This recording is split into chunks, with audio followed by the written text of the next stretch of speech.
प्रभु की स्तुति। आप इस चैनल को रोजाना सुनकर 1 साल में बाइबल पढ़ सकते हैं। Please subscribe and support. आज के बाइबल अध्याय। जकरियाह भविष्यवक्ता की पुस्तक अध्याय 3। जकरियाह भविष्यवक्ता की पुस्तक अध्याय 3। फिर उसने मुझे यहोशू महायाजक को यहोवा के दूत के सामने खड़ा दिखाया, और शैतान उसकी दाहिनी ओर उसका विरोध करने को खड़ा था। तब यहोवा ने शैतान से कहा, हे शैतान, यहोवा तुझको घुड़के। यहोवा जो यरूशलेम को अपना लेता है, वही तुझे घुड़के। क्या यह आग से निकली हुई लुकटी सी नहीं है? उस समय यहोशू तो दूत के सामने मैला वस्त्र पहने हुए खड़ा था। तब दूत ने उनसे जो सामने खड़े थे कहा, इसके ये मैले वस्त्र उतारो। फिर उसने उससे कहा, देख, मैंने तेरा अधर्म दूर किया है और तुझे सुंदर सुंदर वस्त्र पहना देता हूं। तब मैंने कहा, इसके सिर पर एक शुद्ध पगड़ी रखी जाए, और उन्होंने उसके सिर पर याजक के योग्य शुद्ध पगड़ी रखी और उसको वस्त्र पहनाए। उस समय यहोवा का दूत पास खड़ा रहा। तब यहोवा के दूत ने यहोशू को चिताकर कहा कि सेनाओं का यहोवा तुझसे यो कहता है कि यदि तू मेरे मार्गों पर चले और जो कुछ मैंने तुझे सौंप दिया है उसकी रक्षा करे, तो तू मेरे भवन का न्याय और मेरे आंगनों का रक्षक होगा, और मैंने तुझको इनके बीच में जो पास खड़े हैं आने जाने दूंगा। हे यहोशू महायाजक, तू सुन ले, और तेरे भाई बंधुओं जो तेरे सामने खड़े हैं वे भी सुने, क्योंकि वे अद्भुत चिन्ह के मनुष्य हैं। सुनो कि मैं पल्लव नाम अपने दास को प्रकट करूंगा। उस पत्थर को देख जिसे मैंने यहोशू के आगे रखा है। उस एक ही पत्थर के ऊपर 7 आंखें बनी है। सेनाओं के यहोवा की यह वाणी है कि देख, मैं उस पत्थर पर खोद देता हूं और इस देश के अधर्म को एक ही दिन में दूर कर दूंगा। उसी दिन तुम अपने अपने भाई बंधुओं को दाखलता और अंजीर के वृक्ष के नीचे आने के लिए बुलाओगे। सेनाओं के यहोवा की यही वाणी है। जकरियाह भविष्यवक्ता की पुस्तक अध्याय 4। जकरियाह भविष्यवक्ता की पुस्तक अध्याय 4।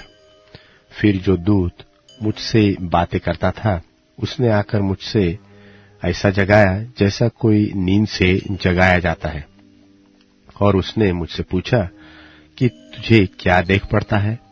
मैंने कहा कि एक दीवट है जो संपूर्ण सोने की है, और उसका कटोरा उसकी चोटी पर है, और इस पर उसके 7 दीपक भी है, और चोटी पर के इन दीपकों के लिए 7-7 नालियां हैं, और दीवट के पास जलपाई के 2 वृक्ष हैं, एक तो उस कटोरे की दाहिनी ओर और दूसरा उसकी बाईं ओर। तब मैंने उस दूत से जो मुझसे बातें करता था पूछा कि हे मेरे प्रभु, ये क्या है? जो दूत मुझसे बातें करता था उसने मुझको उत्तर दिया कि क्या तू नहीं जानता कि ये क्या है? मैंने कहा, हे मेरे प्रभु, मैं नहीं जानता। तब उसने मुझसे उत्तर देकर कहा, जरुब्बाबेल के लिए यहोवा का यह वचन है कि न तो बल से और न शक्ति से, परंतु मेरे आत्मा के द्वारा होगा। मुझ सेनाओं के परमेश्वर का यही वचन है। हे बड़े पहाड़, तू क्या है? जरुब्बाबेल के सामने तू मैदान हो जाएगा, और वह चोटी का पत्थर यह पुकारते हुए आएगा कि उस पर अनुग्रह हो, अनुग्रह। फिर यहोवा का यह वचन मेरे पास पहुंचा कि जरुब्बाबेल ने अपने हाथों से इस भवन की नींव डाली है, और वही अपने हाथों से उसको तैयार भी करेगा। और तू जानेगा कि सेनाओं के यहोवा ने मुझे तुम्हारे पास भेजा है, क्योंकि किसने छोटी बातों का दिन तुच्छ जाना है, और यहोवा अपनी इन सातों आंखों से सारी पृथ्वी पर दृष्टि करके साहुल को जरुब्बाबिल के हाथ में देगा और आनंदित होगा। तब मैंने उससे फिर पूछा, ये 2 जलपाई के वृक्ष जो दिवट की दाहिनी और बाई ओर है, ये क्या है?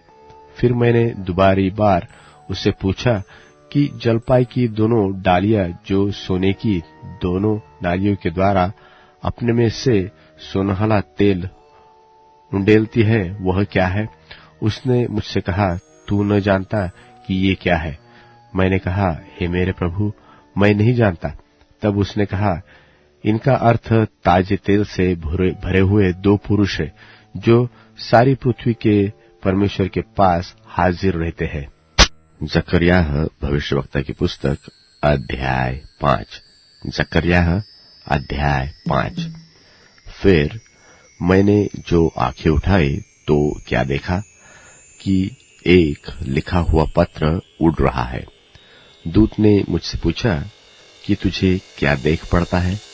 मैंने कहा, मुझे एक लिखा हुआ पत्र उड़ता हुआ देख पड़ता है, जिसकी लंबाई 20 हाथ और चौड़ाई 10 हाथ की है।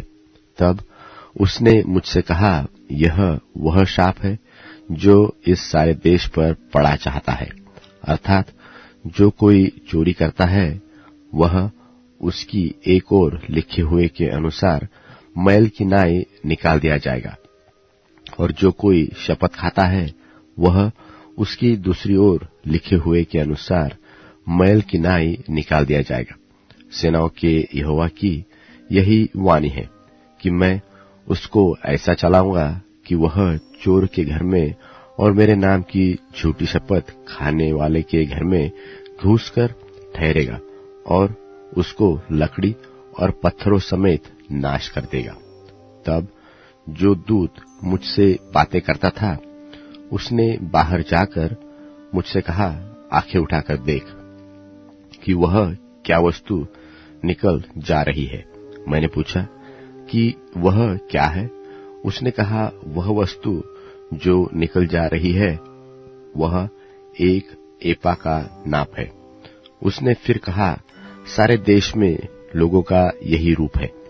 फिर मैंने क्या देखा कि किक्कार भर शीशे का एक बटखरा उठाया जा रहा है, और यह एक स्त्री है जो एपा के बीच में बैठी है। और दूत ने कहा, इसका अर्थ दुष्टता है, और उसने उस स्त्री को एपा के बीच में दबा दिया और शीशे के उस बटखरे को लेकर उससे एपा का मुंह ढांप दिया। तब मैंने जो आंखें उठाई तो क्या देखा कि 2 स्त्रियां चली आती हैं, जिनके पंख पवन में फैले हुए हैं, और उनके पंख लग के से हैं, और वे एपा को आकाश और पृथ्वी के बीच में उड़ाए लिए जा रही है। तब मैंने उस दूत से जो मुझसे बातें करता था पूछा कि वे एपा को कहाँ लिए जाती है? उसने कहा, शिनार देश में लिए जाती है कि वहां उसके लिए एक भवन बनाए, और जब वह तैयार किया जाए तब वह एपा वहां अपने ही पाए पर खड़ा किया जाएगा। यूहन्ना का प्रकाशित वाक्य 18वां अध्याय। इसके बाद मैंने एक स्वर्गदूत को स्वर्ग से उतरते देखा, जिसका बड़ा अधिकार था, और पृथ्वी उसके तेज से प्रज्वलित हो गई।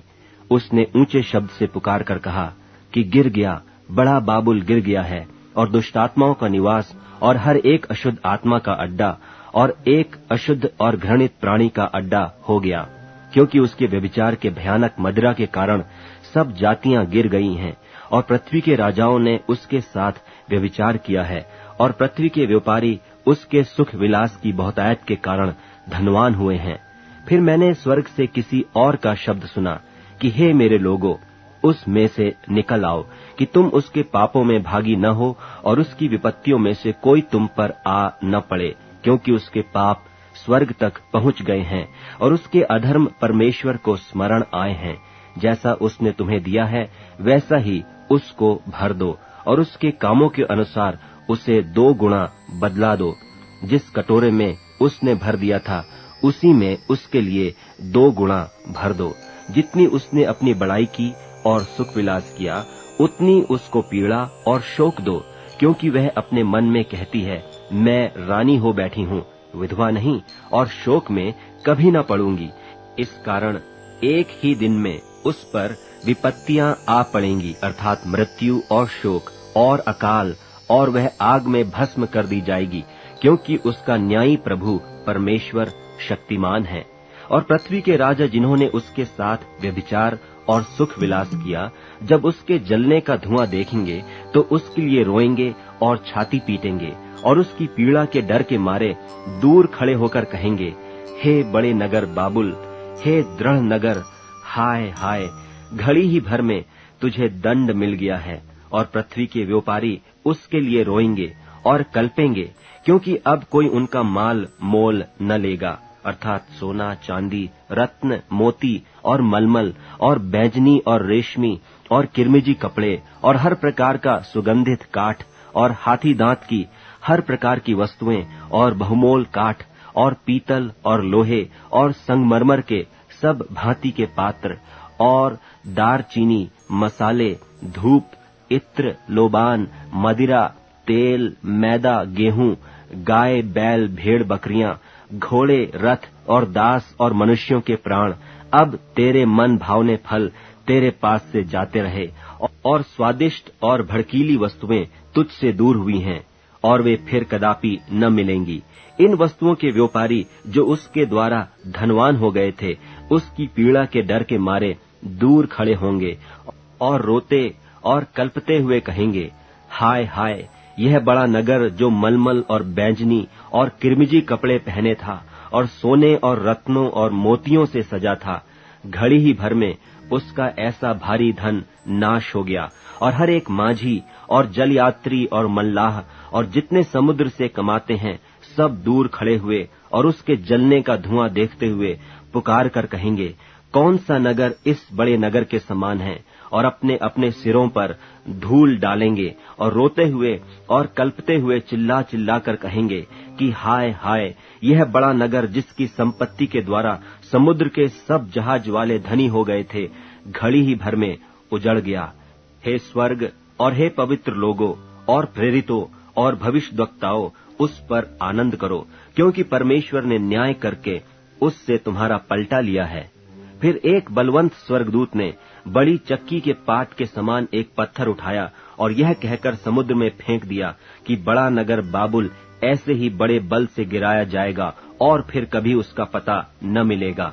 और वीणा बजाने वालों और बजनियों और बंसी बजाने वालों और तुरही फूंकने वालों का शब्द फिर कभी तुझमें सुनाई न देगा, और किसी उद्यम का कोई कारीगर भी फिर कभी तुझमें न मिलेगा, और चक्की के चलने का शब्द फिर कभी तुझमें सुनाई न देगा, और दिया का उजाला फिर कभी तुझ में न चमकेगा, और दूल्हे और दुल्हन का शब्द फिर कभी तुझ में सुनाई न देगा, क्योंकि तेरे व्यापारी पृथ्वी के प्रधान थे और तेरे टोने से सब जातियां भरमाई गई थीं, और भविष्यद्वक्ताओं और पवित्र लोगों और पृथ्वी पर सब घात किए हुओं का लोहू उसी में पाया गया। नीतिवचन अध्याय 25।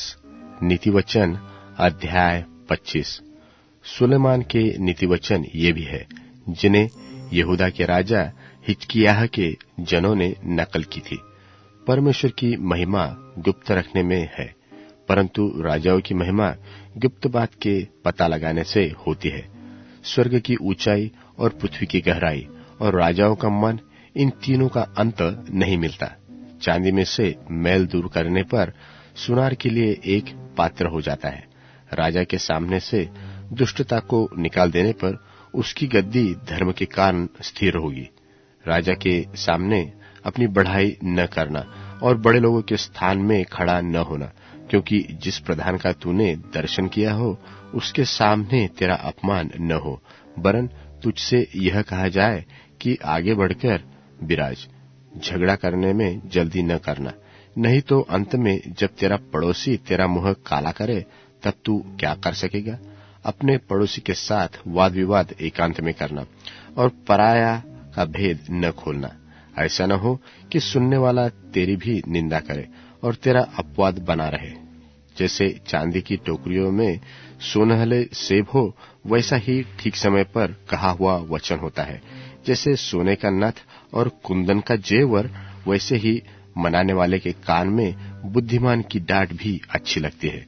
जैसे कटनी के समय बर्फ की ठंड से, वैसे ही विश्वास योग्य दूध से भी भेजने वालों का जी ठंडा होता है।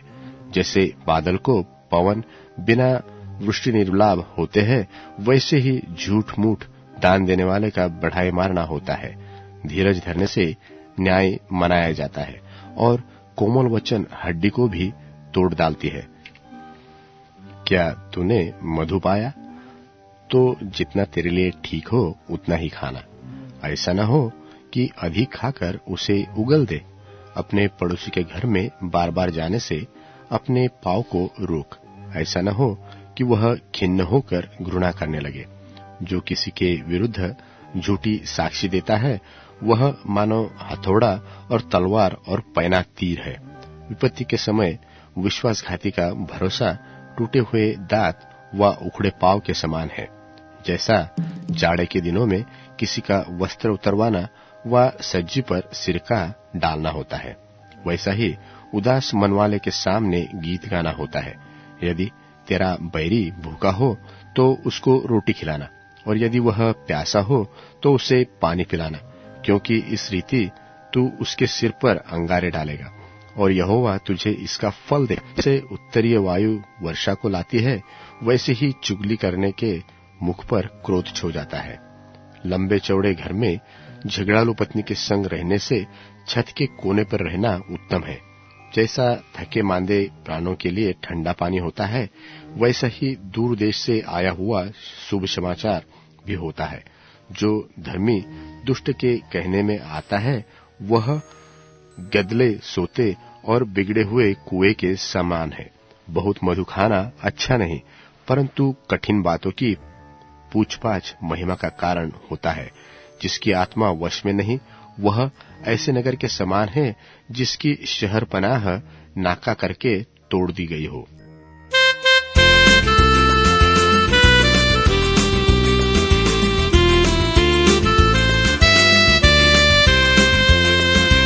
When you cannot understand what is happening around you, do not fear. Just trust in Jesus. When the way is hard to find and dark shadows fall around you, do not fear.